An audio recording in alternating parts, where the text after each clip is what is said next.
간설계 27호 극사실주의 회환에 28번 문제가 요청이 들어왔습니다. 극사실주의의 28번이네. 자, 그러면 어디 간단하게 문제를 요구를 했으니까 28번을 먼저 풀고 전체 제시문은 다 해석하니까 보는데 시간이 좀 걸린대요. 그래서 문제를 먼저 하고 필요한 부분은 조금 뒤에 또 설명을 더 해볼게요. 자, 먼저 28번 한번 볼게요. 자, 보기를 바탕으로 하라고 그랬고요. 윗글에 나타난 극사실주의에 대해서 이해한 내용입니다. 적절한 것을 찾아봐라. 그러면 요 놈은 지금 바탕으로 한다고 그랬으니까 내용이 좀 비슷하군요. 거의 짝짓기만 잘하면 되겠네. 자, 회화에서 눈속임이라는 작은 따옴표가 있으니까 핵심 제시인 것 같아요. 좀 크게 해볼까? 자, 대상을 거울에 비춘 것처럼, 그러니까 처럼이니까 같다라는 얘기겠죠? 그죠? 반영하는 것을 초월하여, 어허, 이거 봐라. 자, 거울에 비친 것 있죠? 그것을 초월해버렸대요. 사물 그 자체에 직면하도록 하는 것이랍니다. 그러니까 거울에 비치는 것은 좌우가 좀 바뀌잖아. 그런 게 아니라 그냥 사물 자체. 그냥 그놈이 땅 거기 있어야 합니다.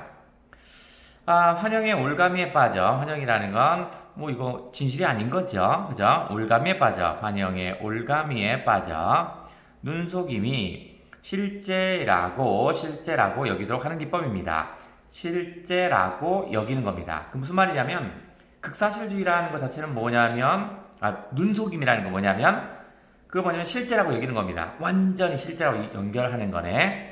그러면 우리 제시문에서 요것은 바로 극사실주의에 해당된다. 극사실주의. 요거에 해당됩니다. 극사실주의는 뭐라고 했냐면요. 아예 완벽하게, 그죠? 거기 현실보다도 더 현실처럼 만들어버리는 이런 겁니다. 자, 이 기법을 적용한 작품은요. 그 적용한 작품은 화자의 주관이나 감정의 표출을 절제합니다. 그러면 주관이나 감정 표출을 절제한답니다. 요것도 주관이나 감정 표출을 절제하는 것도 역시 마찬가지로 극사실주의죠. 극사실주의와 일치하는 겁니다. 같아요. 그죠? 자, 그러나 눈속임 형상의 감상자가 다가서는 순간 실제에 대한 기대는 신규류처럼 사라진답니다. 그러면 실제에 대한 기대가 신규류처럼 사라진다라는 건 이 말은 뭐냐면 가짜를 인식합니다. 실제가 아니야. 가짜를 인식하는 겁니다. 그러니까 예를 들어서 이렇게 사과가 이렇게 있는 거야. 그래서 내가 이쪽에 사람이 이렇게 가서 진짜 극사실주의야. 그림은 그렇지만 진짜 사과구나 하고 막 갔더니 여기 왔더니 어디서 뭐야 이거 사과 아니네. 이게 바로 뭐냐면 신기루처럼 사라지는 겁니다. 그러니까 실제에 대한 기대가 완전히 무너지는 겁니다. 가짜였는데 속았네. 이렇게 하고 있는 거. 결국 복제일 뿐인 눈속임 형상은 복제군요. 대상의 완벽한 재현을 통해서 그러면 A를 통해서 B 한다고 그랬죠? 그죠? 그러니까 완벽한 재현을 통해서 역설적으로 실제의 사라짐을 말해준답니다. 완벽한 재현을 했는데 그게 오히려 더 가짜인 게 드러난대요. 그래서 어떻게 하냐면 이거 진짜 가짜잖아. 그래서 현실로 눈을 돌리게 한다. 이런 얘기였습니다. 자, 그럼 극사실주의에 대한 얘기고요. 여기에선 지금 눈속임 어쩌고 이렇게 얘기하고 있지만 사실은 그 얘기가 아니라 극사실주의에 대한 얘기였습니다. 여기 보시면 요 놈은 28번에서는 눈속임 어쩌고 얘기하고 있지만 사실은 눈속임이 아니라 극사실주의를 얘기하는 거였습니다. 그래서 극사실주의에 대한 일반적인 특징들, 화자의 주관이나 감정 표출을 절제한다라는 거, 이런 것들이 있었고요. 그 다음 어떻게 써요? 이거는 극사실주의다 보니까 어떻게 해요? 진짜일 것처럼 보이지만 어떻게 해서 사실은 가짜야. 그래서 실제에 대한 기대가 금방 없어진답니다. 왜냐면 얘는 복제일 뿐입니다. 그죠? 이 자체는 복제이기 때문에 현실과 관계가 없다. 이런 얘기인가 봐. 그럼 문제로 한번 가보자. 극사실주의 화가는 관객을 환영의 올가미로 이끌기 위해서 묘사의 과정에서 자신의 감각적 경험을 철저히 배제한다고요? 배제는 뺀다는 얘기잖아. 그럼 배제하는 게 아니죠. 그죠? 어떻게 한다 하냐면, 이게 사람이 이렇게 있으면 극사실주의자는 여기 사진이 이렇게 있어요. 사진이 이렇게 있다고 치면 극사실주의자는 이거를 이렇게 크게 막 벌리는 거야. 크게. 그리고 나서 어떻게 해서 그러니까 여기다 볼까요? 극사실주의자는 이렇게 있으면 사람이 이렇게 있지 않냐. 이렇게 있으면 이거를 완전히 이렇게 크게 벌린다고요. 그래서 눈에 보이지도 않는 것까지도 포기하는 겁니다. 그럼 이렇게 벌린 상태에서 나머지들은 자기 생각을 담아서 주관적인 요소를 첨가해서 그렇게 바꿔버립니다. 그러니까 배제란 말 틀렸어요. 어딨냐 한번 찾아볼까요? 자, 이놈은 자, 이게 1번 단락이었고, 자, 여기 2번 단락이었고, 자, 3번 단락이라면 여기 있더라고요. 3번 단락 보시면. 자, 극사실주의 작품들은 대개 사진을 캔버스에 붙여두거나 사진 슬라이드를 캔버스에 투사한 후 비치게 하는 거야. 이를 토대로 이거는 좀 제작 방법이군요. 극사실주의 작품들의 제작 방법입니다. 사진이 원본의 복제인 만큼, 그죠? 사진은 원본의 복제죠. 극사실주의 작품은요, 복제의 복제죠. 왜냐면 사진이 복제 상태인데 이걸 다시 복제하니까. 때로는 여기다 사진을 크게 확대하여 그리기도 합니다. 그러면 확대한 사진 속에는 대상의 세부가 뭉개져 있어요. 그러니까 이거를 막 확대를 하면 뭉개진다고요. 그죠? 예를 들어서 요만한 거 있는데 이걸 하면 이렇게 빠져드는 거, 뭉개지는 거. 그럼에도 작품에는 선명하게 드러납니다. 근데 그게 똑같이 들어옵니다. 왜냐면 뭉개져 들어오는 거 막 이렇게 그려져 있을 텐데 이렇게 너무 확대하니까 이렇게 뭉개졌을 텐데 이게 작품 속에서는 똑바로 나와요. 왜냐면 사진을 그대로 베끼는 것이 아니라 A가 아니라 B다. 이게 초점이었죠. 그죠? 카메라가 포착한 장면과 화가들의 감각적 경험을 결합시킨대요. 그래서 선과 공간 움직임을 더욱 사실적으로 묘사했답니다. 지금 무슨 말이냐면 작가가 어떻게 하는 거야? 작가가 자신들의 어떤 것을 감각적 경험을 결합시킨 거야. 뭉개진 부분에 빈 틈새를요, 얘네들이 메꾸는 겁니다. 아마 이게 있을 거다라고 생각하고 메꿨나 봐요. 됐죠? 자, 그래서 좀 더 읽어볼게요. 화가 척클로스는요, 자화상은 얼굴 그린 거죠? 자신의 얼굴을 찍은 사진을 확대했습니다. 그래서 거대한 그림을 그렸어요. 사진이 이만하면 이따만하게 이렇게 옮긴 거야. 거기에는 육안으로 알아낼 수 없는 미세한 흉터도 나오고요. 모발에 가려졌던 점까지도 부각됐습니다. 그래서 사진은 도구에 불과하고요. 화가의 선택과 기교가 작품을 완성시킨답니다. 극사실주의자. 자, 이처럼 극단적인 묘사로 A로 인해서 B겠죠? 극단적인 묘사가 원인이죠. 그래서 뭐냐면 너무 해서 인체는 사물화되고 그 물성만 남는데 사물의 성질만 남는다고요. 클로스가 이 작품을 초상화라고 부르지 않아요. 초상화 아니래요. 그냥 머리 이렇게 얘기한대요. 그래서 그는 인물이 지닌 성격, 개성, 심리, 사회적 등에 관심이 없어요. 그럼 오직 치밀한 묘사의 대상으로 인물을 선택한다. 이렇게 얘기했네요. 그럼 다시 올라가서 자, 1번 극사실주의 화가는 관객의 환영을 올가매로 이끌기 위해 묘사의 과정에서 자신의 감각적 경험을 철저히 배제한 것이 아니라 경험을 결부시켜 이렇게 얘기했죠. 다음, 극사실주의 화가들이 사진 속 대상의 세부를 뭉개진 상태로 옮긴 것은 되게 막 확대를 막 크게 한 거죠. 감상자가 사물 그 자체에 직면한다고요? 더 크게 했으니까 이 뭉개진 상태는 사물 그 자체가 아니죠. 원래는 요만한 건데 이걸 이렇게 하면 그 자체가 아니잖아. 오히려 더 어떻게 극사실적으로 그리려고요. 보이지 않는 흉터까지 더 크게 한 거죠. 그러니까 이거는 아니겠네요. 그 다음 3번. 극사실주의 작품에 감상자가 가까이 다가서면 이제 끊어볼게요. 여기서 막 헤맸을 것 같은데. 그 다음 여기 끊어볼게요. 감상자가 더 가까이 다가서면 어떻게 될 거냐면 이게 회화다 보니까요. 이게 가짜인 것이 금방 드러납니다. 예를 들어서 5번째 단락으로 한번 가보시면, 자, 여기 있어요. 여기가 5번째 단락인데요. 맨 끝 단락입니다. 극사실주의 작품을 멀리서 본다면요, 실제처럼 보입니다. 그러니까 실제처럼 보이는 건 멀리서 봐야 돼. 그런데 멀리서라면, 가까이서 봤다면 회화의 질감이 느껴져서 그림의 붓터치라든가 이런 것이 보이는 거야. 그래서 이내의 실제가 아님을 확인한답니다. 그냥 금방 알아요. 가까이 오면 그것이 실제가 아닌 걸 알아요. 그죠? 이거 가짜네. 멀리서 봤을 땐, 야, 저기 뭐 사과 같은 게 있나 본데, 가까이 보면, 이 그림이잖아. 안다고요. 그런데, 착각임을 알게 되더라도, 착각이어도, 현실보다 더 현실 같은 그 극단적인 닮음으로 인해서요, 우리가, 닮음으로 인해서 우리가 발 딛고 서 있는 현실을 되돌아보게 한답니다. 자, 그러니까, 가짜라는 건 알아요. 가짜라는 걸 아는데, 그걸 통해서 뭐 하냐면, 현실을 되돌아본대요. 내가 저렇게 생겼구나.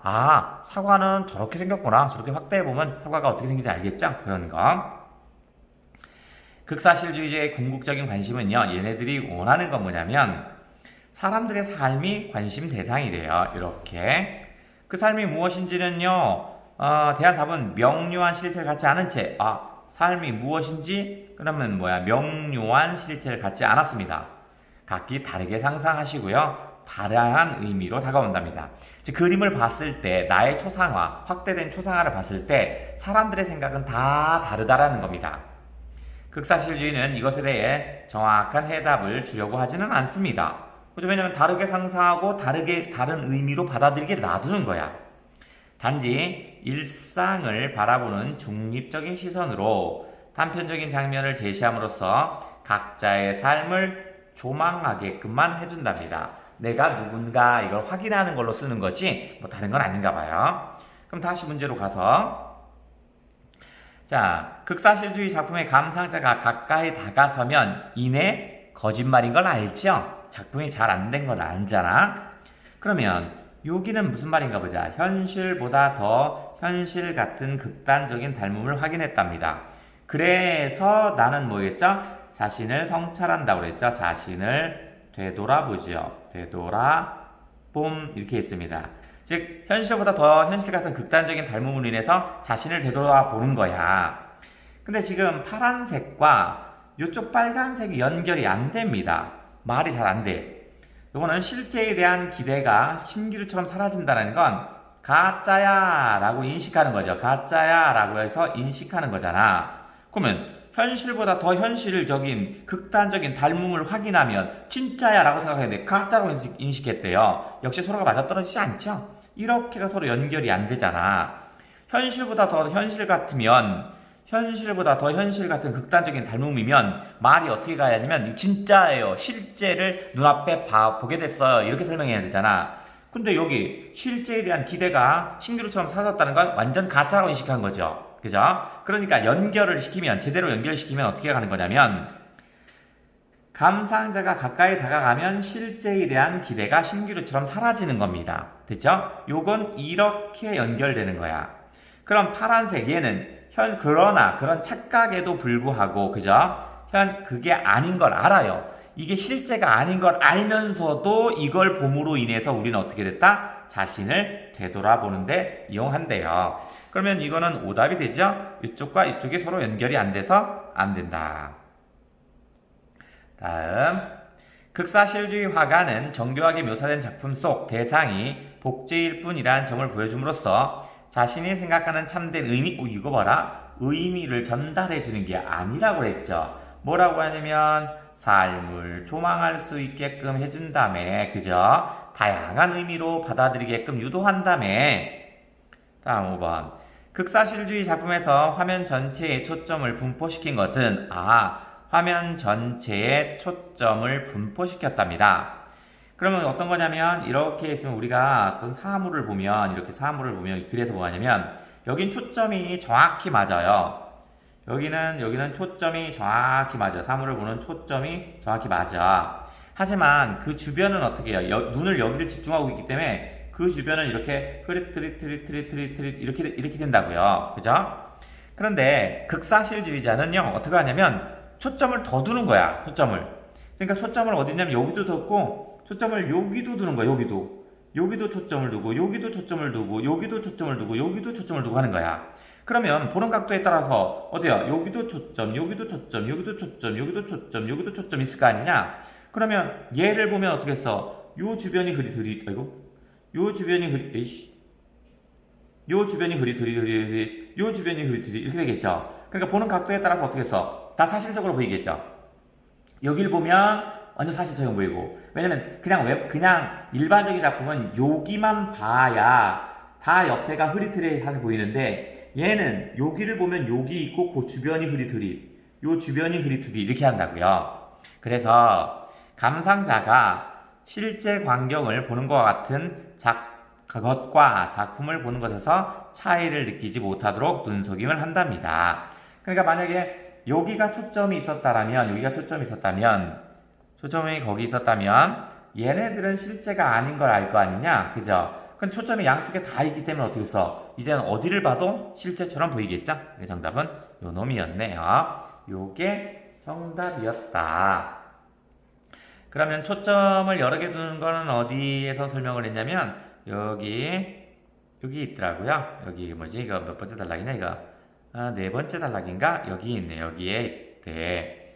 예를 들어서 극사실주의 작품에 담긴 현실의 모습은요. 사진 속, 그러면 극사실주의 작품의 현실의 모습은 사진 속 현실 이렇게 읽어야겠죠. 그 다음에 실제 현실에 더 가깝답니다. 극사실주의가 훨씬 더 가깝다는 얘기네. 사진의 한계는요. 하나의 초점만 존재해요. 그래서 카메라에 의해 초점을 맞춘 피사체는 선명하게 나타나. 초점에 맞은 데는 선명. 하지만 그 주변은 흐릿흐릿하게 보인대요. 그런데 실제 현실에서 어떤 대상이 흐릿한 상태로 존재하는 건 아니죠. 그죠? 전체는 다 뚜렷한 상태인데 우리 눈이 여기만 보면 여기만 뚜렷하고 나머지가 흐릿흐릿하게 보이는 거지 전체가 흐릿한 건 없다고요. 에스테르는요, 이러한 사진의 한계를 극복하고자 단일한 초점을 거부했습니다.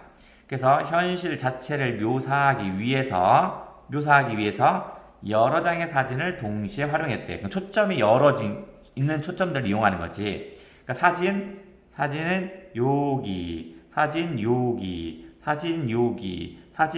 그럼 4장의 사진을 통해서 어떻게 해서 초점이 하나, 둘, 셋, 4개지. 그죠? 1번에서 보면 여기가 뚜렷하지만 옆에 흐릿흐릿. 얘 보면 여기가 뚜렷 흐릿흐릿. 3번 보면 여기 뚜렷 흐릿흐릿. 4번 보면 어떻게 여기 뚜렷 여기 흐릿흐릿.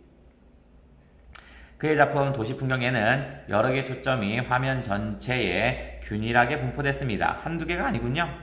인간의 눈도 실제 풍경의 어떤 부분을 응시하면 그죠? 여기 1, 2, 3, 4 그 부분을 제외한 나머지는 흐릿하게 보이는데 어디 갔어? 그런 이유로 에스테르의 작품을 감상하는 사람이 작품 속의 어느 대상을 응시하더라도 그 대상은 선명해 보여요. 왜냐면 초점이 여러 개가 있으니까. 그 다음에 그 주변은 흐릿하게 보이는 현실감을 느낄 수가 있습니다.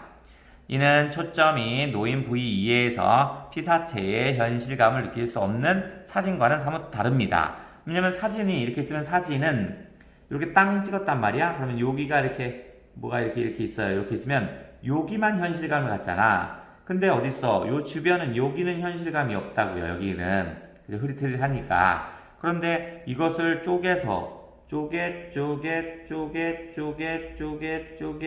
이렇게 초점을 만들면 어느 쪽을 봐도 어떻게 해서 현실감 있게 보인다. 뭐 이런 얘기가 요놈이었습니다. 그 다음에 27번은 어디 있을까? 그건 왜 물어볼까? 27번 요거는.